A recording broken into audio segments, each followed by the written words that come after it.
introduce. Okay, my name is Command Sergeant Major Craig, um, Command Sergeant Major for the 1st Recruiting Brigade. And this is my commander, Colonel Emerson, the commander of the 1st Recruiting Brigade. The brigade encompasses approximately 11 states. We cover the whole Northeast, responsible for approximately 2,500 soldiers and 300 civilians that encompass our brigade. Our overall responsibility is to recruit young men and women from the ages of 17 to 24. And today, briefly, we want to dispel the myths of what it takes to join the United States Army. Yes, thank you, Sergeant Major. In today's Army, you have to aspire to serve. And what we mean by that is, as the Sergeant Major mentioned, our main age group in the military for recruitment are the 17 to 24 year ages, which includes high schools, which is our most important group of individuals to recruit from, because you are the future of our Army. And with regard to today's Army, you have to aspire to serve. This is not something that you can just wake up arbitrarily and decide to do. Less than 1 in 4 Americans in the ages of 17 to 24 years of age are actually qualified to join the Army. Now, what that means, you must be morally, mentally, and physically qualified. Physically means you have to be physically fit. You have to, from a moral standpoint, that means you can't have a lot of law violations, felonies, you can't have a record, okay? And you have to have the mental aptitude. So you have to do well in school. You have to do well on your SAT and ASVAB testing. You have to meet all 3 of those benchmarks in order to be able to join the Army. So, I would like to dispel the myth of, I don't have to do well in school because I can still join the Army. It will not be an option for you if you don't meet the 3 benchmarks that I just laid out for you there.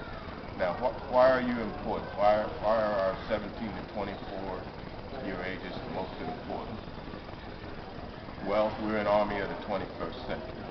So we are innovative. We believe strongly in technology. We have cutting-edge technology, and we know that this age group understands it the most. So we have over 150 different jobs, ranging from the average infantry soldier all the way up to network specialists, all the way up to pharmaceutical specialists, dental specialists. We run the gamut. So all of those options are available to a U.S. Army soldier today. Additionally, if you are a student that gets in trouble in school, that's also in today's Army a disqualifier. Those that have shown a history of bad behavior will not be mentally qualified in the Army.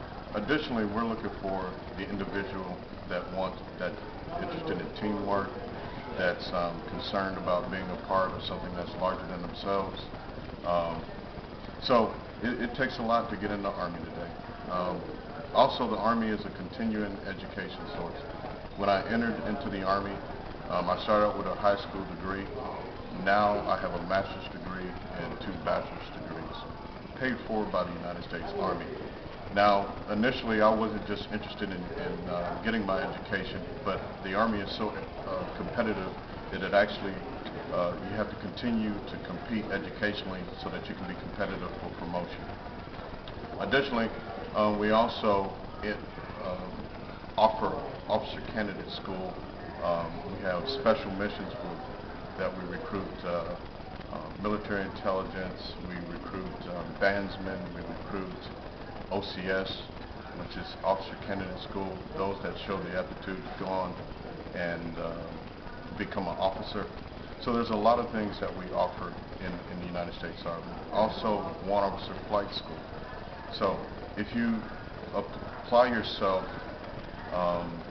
in school, the better it is for you in the United States Army. The equivalent of getting in now is that you have to do well in algebra as a minimum.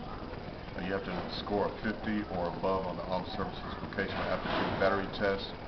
And like I said, if you blew off math, if you blew off English in high school, chances are you are not going to pass the Armed Services Vocational Aptitude Battery Test, which means that you cannot enlist in the United States Army. I have a question for the Colonel.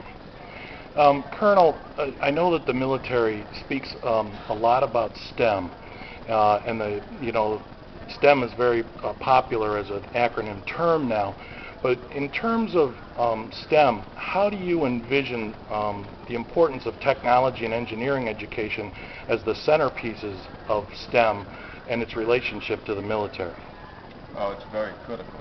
When you look at the average soldier, the actual average infantry soldier, for example, with the equipment he's required to carry, it requires a lot of technology, i.e. when you think about things such as night vision goggles, cameras, when you look at different sensors, GPS navigation systems, these are all things that the average infantry soldier has to carry on him in order to perform this mission. Also, the Army is, as I said earlier, is a big part of who we are, is the next development of technology, next generations of technology. So not only do we have the capability with manned aircraft, but unmanned aerial vehicles, robotics, cameras, sophisticated engineering equipment, robots, and if you've been involved in or have seen news of conflict in Afghanistan and Iraq, you've seen where we've actually used robots to defuse IEDs. So we're still scratching the surface on this. So technology from a STEM standpoint is even more critical. From a research and development standpoint, it is also a critical piece when we start talking about as we develop the next generation of technology. We have to make sure we're graduating people that are qualified in those fields in order to help us to develop this next generation. Do you think then it is critical, in addition to core academic studies, that students should consider taking a technology-related course in high school, whether it be principles of engineering or robotics or a technical drawing-based type of course? Do you think those are important things that they should I think it's critical because as we look around, it's part of our everyday life. When you look at our iPads, our phones, for example, our computers, our laptops, it's in everything we do each day. It increases itself. So yes, it's absolutely critical. Well, I thank you very much for all of the insight that you've given me over these few days, and I appreciate with never-ending gratitude, your service to our country. Thank you. Thank you for your service. Thank you.